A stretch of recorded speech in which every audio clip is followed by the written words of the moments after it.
You're watching Drake Wing Gaming. Enjoy the video. Hey guys and gals, Narry here from Drake Wing Gaming, and something on Twitter, the Gaming Dragon. Today I'm coming back at you with a Let's Play episode of Fatal Force, Rage of the Cerberus arc. And let's go ahead and jump right back in, shall we? Alarm chain, you were up, and let's go. Goodness, have we not played it in a while? We really haven't played it in a while, okay. Alright. His body cracked and twisted as he transformed. The air filled with the sound of shifting bones and tearing flesh until a werewolf stood in his place. He sniffed the air and vanished into the night. Moments later, he returned, dragging behind him an aggressive, snarling chihuahua. Chihuahua? The little creature snapped at the air, fangs bared in defiance. Every time Rodolfo tried to speak in beast form, only garbled growls escaped. Derej sighed. Every time you change, you lose your words. How pitiful. Ooh. Enough. Derej reached for the chihuahua, holding it gently at first. He stared into its tiny eyes, almost amused. Such an innocent creature. You'd better not snap that poor thing's neck. Come on now. Yet so irritating. Always barking, always yapping, like an insect, begging to be crushed. Oh shit, yep, nope, he killed it. Without hesitation, he closed his hand around its skull. The sound was sickening. Blood spilled warm and thick, painting his claws. With that blood, he drew a symbol in the air. The lines twisted, alive, glowing faintly as if feeding on the life it had taken. Open the door to what thy desire, Derej intoned. The blood writhed upward, forming a gate of light and shadow. A portal yawned open. I'm coming, Draviar, he whispered, stepping forward. And then, darkness.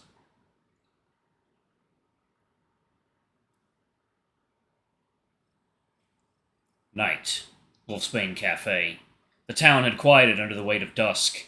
Tony returned from the market, hands full of supplies, his mind set on closing the cafe. Officially, it had been closed all day.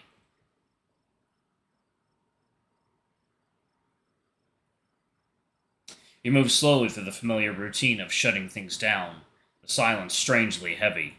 The door opened with a creak. Sorry, Tony called without looking. We're closed. Come back tomorrow. A voice answered, casual, strange, and stretched into a mocking drawl. That's too bad. Mocking drawl, okay. That's too bad, man. Came all this way and this place is shut? Tony frowned, turning toward the intruder.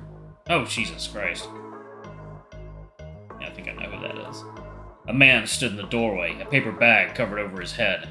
Like I said, we're closed for the evening. Look how Tony doesn't even fucking flinch at that. Not even one cup of coffee? Tony narrowed his eyes.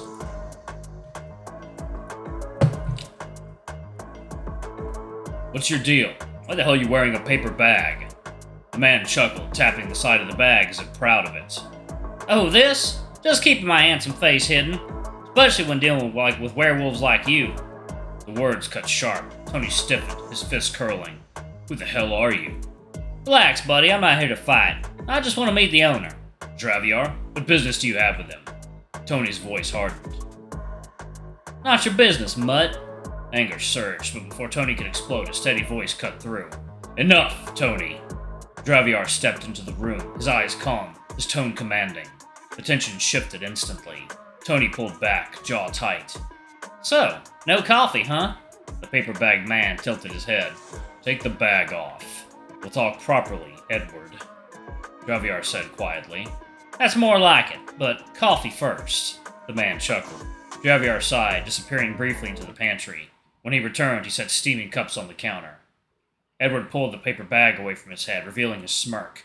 Tony's breath caught. His eyes widened. You. It's you.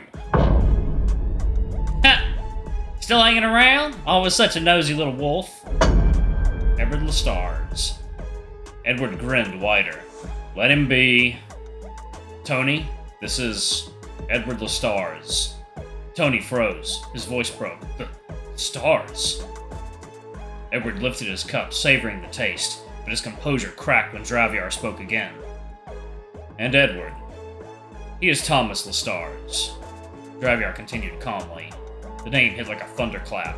Edward nearly dropped his coffee, spilling it across the table. You've got to be kidding me. Seriously? That's insane. Why are you here, Edward?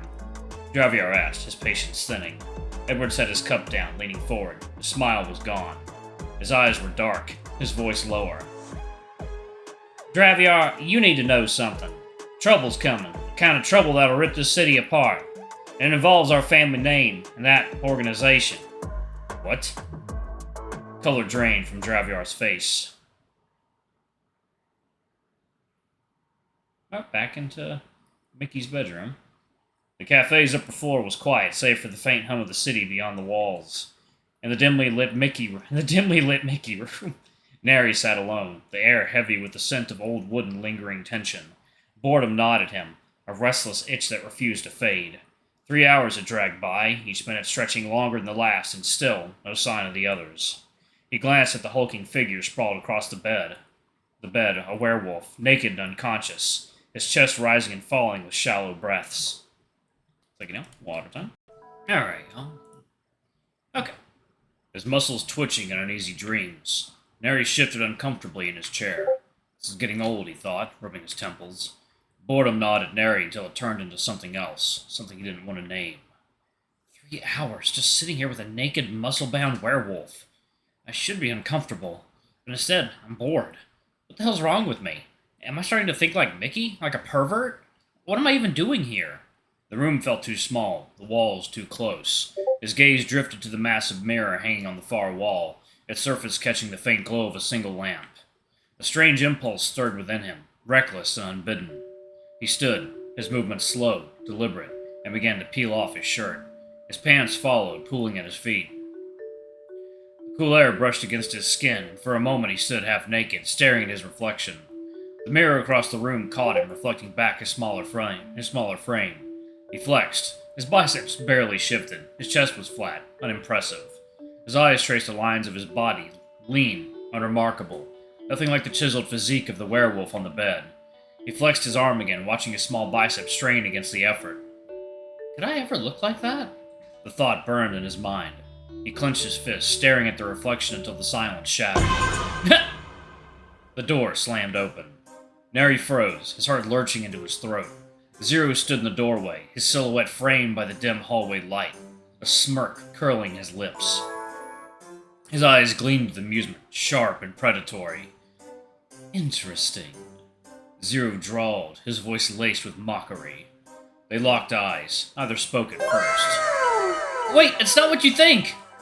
Heat flooded Narry's face, his hands fumbling for his discarded clothes. Half naked already? Don't tell me you were planning something naughty.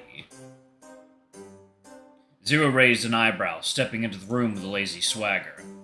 With that unconscious wolf in the dark. Then Zearu smirked. What? No! It's not what it looks like! Heat rushed to Narry's face. Hot in here, huh? Or maybe you're just a pervert who enjoys flirting with his own reflection. His smirk widened, relishing Narry's discomfort. No, that's not it! I was just... Narry stammered, clutching his shirt to his chest. Embarrassment swallowed him whole. Shit. Of all the people to catch him, why did it have to be Zearu? It's not like that. I was just thinking... Thinking, huh? Zeru's tone dripped with skepticism. About what? Flexing in front of the mirror like some wannabe bodybuilder, or something more... perverse? Stop it! Narry snapped, his embarrassment giving way to frustration. You're twisting this into something it's not! Zearu chuckled, unfazed, and sauntered closer. Relax, kid. No need to get dressed. You're fine as is. He waved a dismissive hand, his gaze flicking to the unconscious werewolf.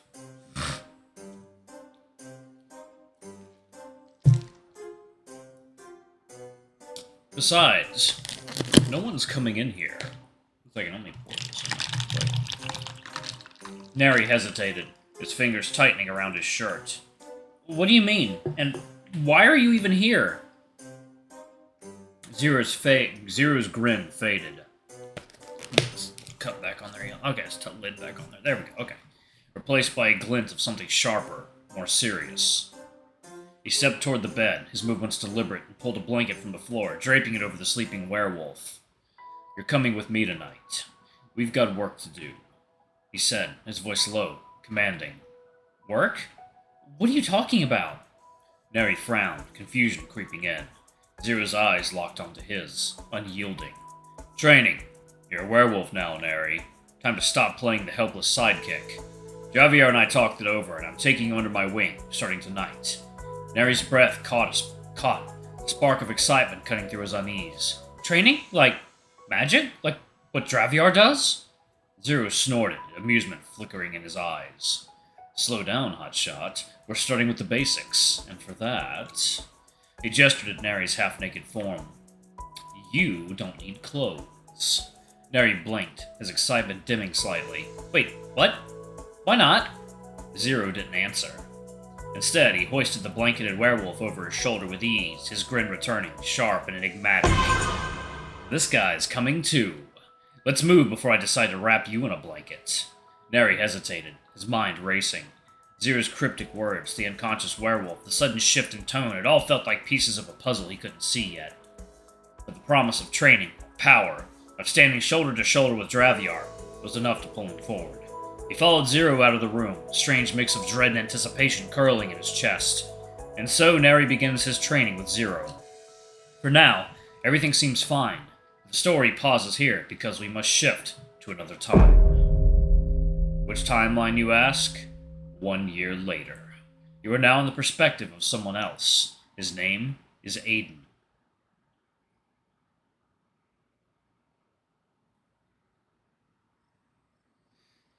Ugh. Same dream again. 1 year later. That black wolf. Who is he? Why is General Walter there? Ray? Why is Ray there too? The dream came again, relentless and vivid, clawing at the edges of Aiden's mind. A black wolf, its eyes burning with malice. General Walter, his face stern and unreadable. Actually, I'm going to go ahead and pause it right there, y'all. Thank you all so much for watching. Don't forget to like, comment, subscribe, ring that notification bell, and check out our Patreon or YouTube memberships if you can. It always helps. Anyway, I love you all, and I'll see y'all in the next video. Bye-bye!